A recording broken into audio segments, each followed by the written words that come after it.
My name is Diane, and I'm 54 years old. Most of my life, I played it safe. Married young, raised 2 kids, worked part-time at the library, and kept my circle small. Love, to me, was always something steady and quiet, not the stormy kind that keeps you up at night. I believed in loyalty, boundaries, doing the right thing even when no one was watching. But something happened recently that made me question all of that. Something I didn't see coming, and it all started with a simple ride home. I never thought something like this could happen to me. Please, don't make the same mistake I did. It was a rainy Thursday, the kind of day where the sky hangs low, and the air smells like damp leaves and old promises. My car had broken down earlier that morning, starter issue, the mechanic said, and I'd spent the day at the local community center helping out with a charity event for the neighborhood food bank. I was supposed to get a ride from Susan, my longtime friend, but she got called into work last minute. That's when Mark offered. "Diane, I'm heading right past your street anyway," he'd said, smiling with that easy charm he always carried. No trouble at all. Mark, Susan's husband. I'd known him nearly as long as I'd known her. We'd shared dinners, holidays, PTA meetings. I'd always thought of him as that friendly, dependable guy who barbecued too much meat and told corny dad jokes. I'd never thought of him in any other way. Not really. Until that night. The rain had picked up by the time we left the center, drumming softly against the windshield as we pulled onto the road. The city lights blurred into gold and red smudges through the glass. His truck was warm, the heater humming, and I tucked my coat tighter around me, trying to shake off the chill in my shoulders. He glanced over. "You cold?" "No, I'm okay," I said, forcing a small smile. "Just been a long day." He nodded. "Yeah, you always give so much of yourself to those events. You've got a good heart, Diane." It caught me off guard, that comment. Not because it was untrue. I do care deeply about the people in our community, but because it came from him, in that tone. Low, kind, personal. "Thanks," I said, keeping my eyes on the rain. "I guess I just like feeling useful." He didn't respond right away. Then, quietly, he said, "You're more than useful. You're seen, even if people don't always say it." That made me turn to look at him. There was something in his voice, in the way he kept his eyes ahead, but tightened his grip just slightly on the steering wheel, that made the air shift between us. Something that felt unspoken but heavy. Didn't know what to say to that. Compliments from men had stopped meaning much to me a long time ago. They were either hollow or loaded. But this one felt different. It wasn't flirtatious. It was honest, raw, even. We drove in silence for a few moments, the kind that isn't awkward, but rather thick with something unacknowledged. I felt my pulse in my throat and hated that I noticed. "Mark," I finally said, trying to ease whatever tension was building. "You've always been kind to me." He gave a soft laugh. "I'm not trying to be kind. I'm just saying what I should have said years ago." That stopped me cold. I turned to face him more fully, blinking. "What do you mean?" He didn't answer right away. He pulled up to a red light and stared out into the rain. When he did speak, his voice was lower, slower. "I've watched you for a long time, Diane. You're always giving, always smiling, even when you look tired. And I don't think anyone's ever really stopped to see how much weight you carry." I have. I've seen it. My mouth went dry. This was dangerous territory.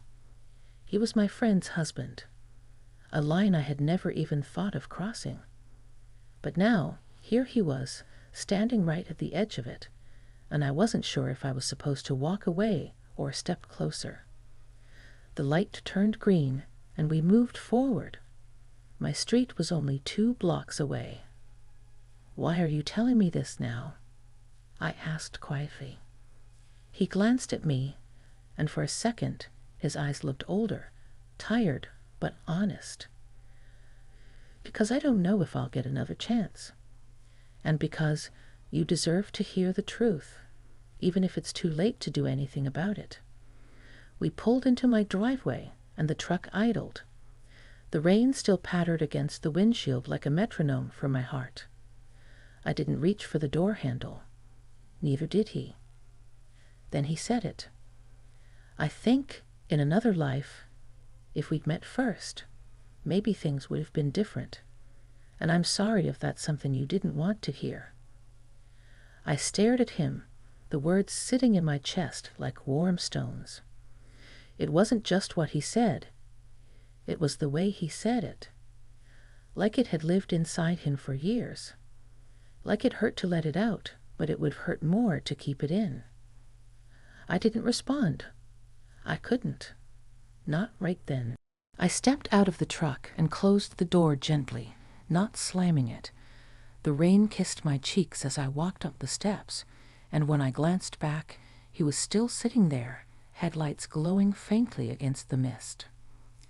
That night, I didn't sleep. I kept hearing his voice over and over again. And I knew, even if nothing happened between us, I'd never forget what he said. Because some truths, once spoken, live with you forever. I spent the next morning in a fog. The sky was clear now, crisp, blue, and full of sunshine, but I felt like I was still standing in the rain, soaked to the skin by something I couldn't name. I made coffee, fed the cat, and stared out the kitchen window like the answers might be hiding in the maple tree out back. They weren't. Mark's voice kept looping in my head. Asterisk, in another life, maybe things would have been different. Asterisk. It wasn't that I didn't understand what he meant. I understood all too well, but understanding didn't make it easier to carry. For the first time in years, I found myself questioning things I thought were settled. Things I'd locked away and labeled as not mine to want.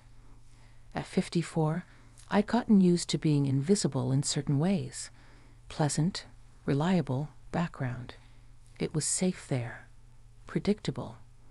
But now, someone had reached into that quiet place and stirred it. And that someone was Mark. I didn't talk to Susan that day, or the next. I couldn't. I didn't trust myself to keep my voice steady. On Saturday, she called to ask if I was still coming to her birthday dinner the following week. I told her yes, of course. I tried to sound normal. I think I pulled it off. She didn't mention Mark. But that night, he texted me. Asterisk, asterisk, hope you're okay. I didn't mean to drop that on you like a bomb. I just couldn't keep pretending. Asterisk, asterisk. I stared at the screen for a long time. Part of me wanted to ignore it, pretend the conversation had never happened. But another part, the part that had awakened in his truck that night, typed back before I could talk myself out of it. Asterisk, asterisk. I'm not sure what to say. It caught me off guard. I'm still trying to make sense of it. Asterisk, asterisk. He replied almost instantly. Asterisk, asterisk. Take your time. I didn't say it to make you uncomfortable. I just needed you to know. Asterisk, asterisk. That line. Asterisk needed you to know, asterisk. I put the phone down and went to sit on the porch. The wind was soft, carrying the smell of distant firewood and late summer. My porch swing creaked under me, and the hush of the night wrapped around my shoulders like a thin blanket. What was I supposed to do with this? What would you do if someone you trusted, someone who belonged to someone else, looked at you like that? Spoke to you like that? And what did it say about me that part of me had wanted to hear it? The truth is, I hadn't felt seen in years. Not like that. My ex-husband, Paul, had stopped really noticing me somewhere around year 12 of our 19-year marriage. He left with a younger woman from his office, and I never even raised my voice. Just signed the papers and moved on. I learned how to live with silence. Learned how to fill it with books, volunteering, small talk at the grocery store.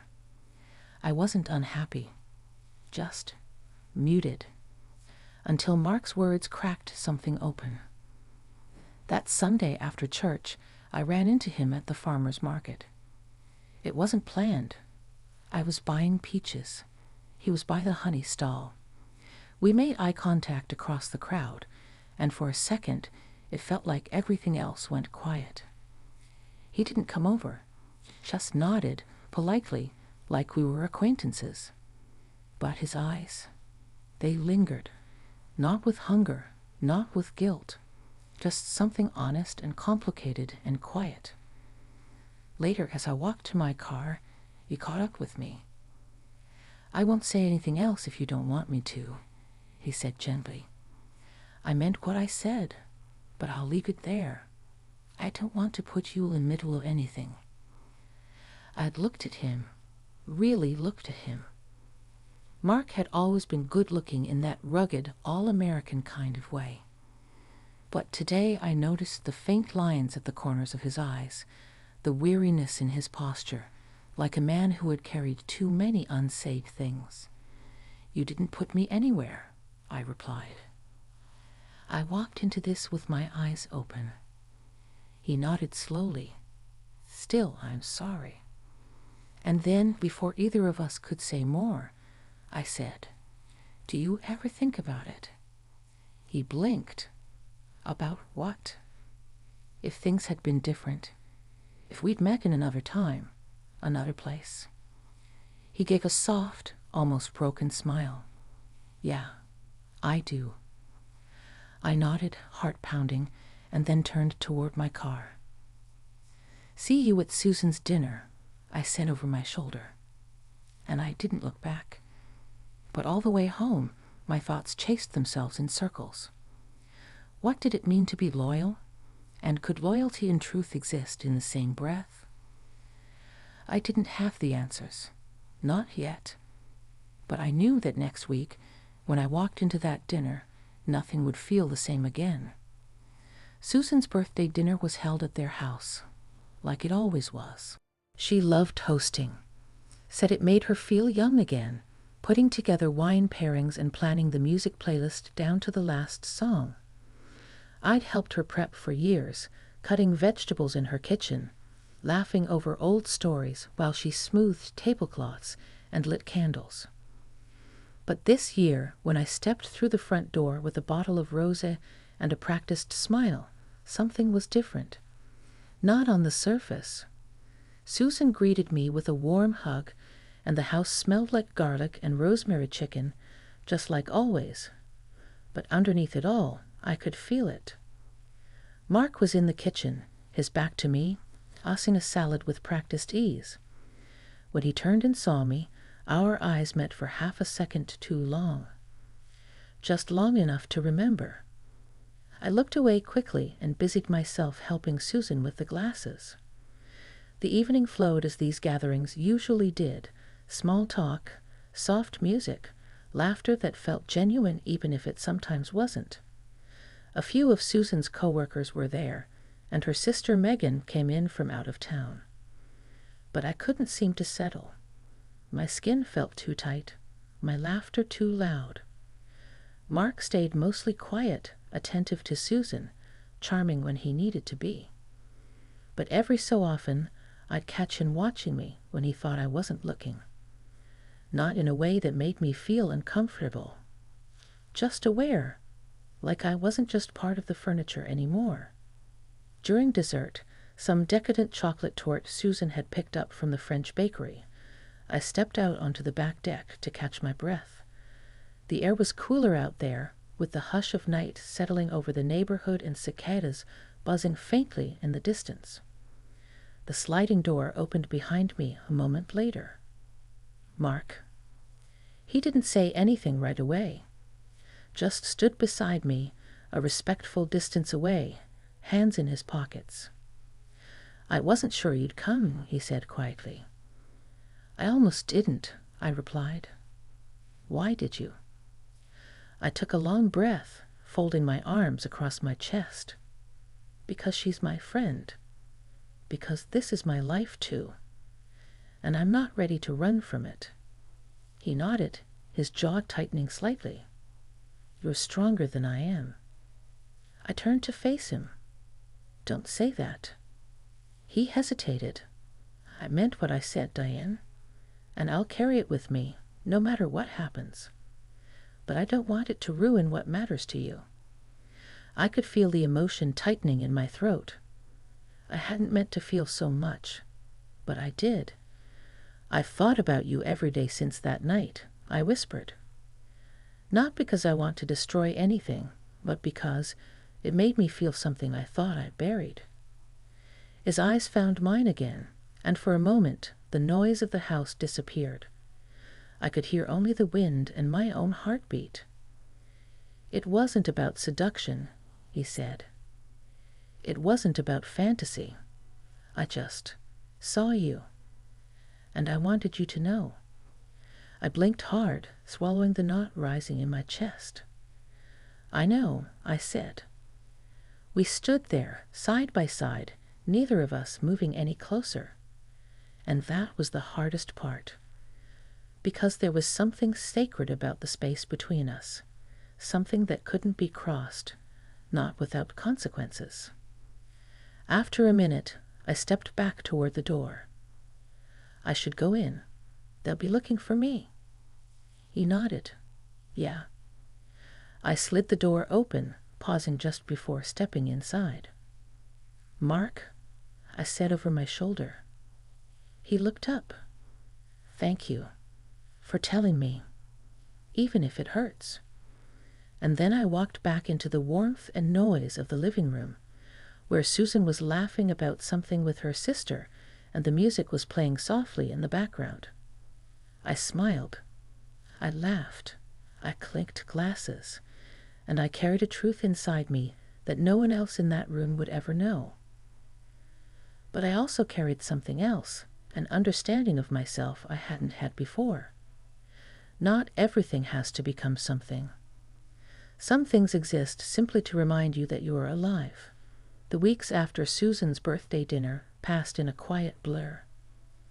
Life resumed its usual rhythm: early mornings, grocery runs, evening walks, calls from my daughter, the occasional coffee with a friend. On the surface, everything looked unchanged. But inside, I felt different. Not in a dramatic, sweeping way, just clearer. Mark and I didn't speak again, not directly. There were a few polite exchanges in group texts, a shared nod across the room at a neighborhood event. But the air between us no longer crackled. It had softened into something else, something unspoken, respectful, and quietly sad. One Sunday afternoon, I sat on my porch with a cup of tea, watching the wind stir the leaves. A moment came when I finally asked myself the question I'd been avoiding. Asterisk, what did I really want? Asterisk. Not just from Mark, from myself, from the rest of this life I still had in front of me. And the truth was, I didn't want to be a secret. I didn't want to be a story that someone only told in the dark. I didn't want to be the almost, the if only, the quiet regret. I wanted connection, but not at the cost of someone else's pain, not at the cost of my own dignity. Loving someone silently, it changes you. But choosing not to act on it, that changes you too. And for me, that choice felt like reclaiming something I didn't even know I'd lost. A few days later, I saw Susan at the grocery store. We chatted about fall recipes and how the school fundraiser was shaping up. She mentioned that Mark had taken on extra hours at work and seemed tired lately. I nodded, listening, gently smiling. "By the way," she said as we pushed our carts forward, "I meant to tell you. I'm so glad you came to the dinner. You looked really lovely that night." "Thank you," I said, and I meant it. There was a long pause, and she added softly, "I know things aren't always perfect in a marriage, but I do believe in working at it."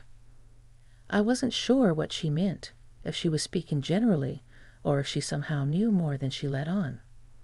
But I didn't ask, because it wasn't my place to untangle that thread. Instead, I placed a bag of apples in my cart and said, "We all just want to be seen. That's all, really." She looked at me for a long moment, then nodded. That night, I wrote in my journal for the first time in years. Asterisk, he saw me, and I saw myself.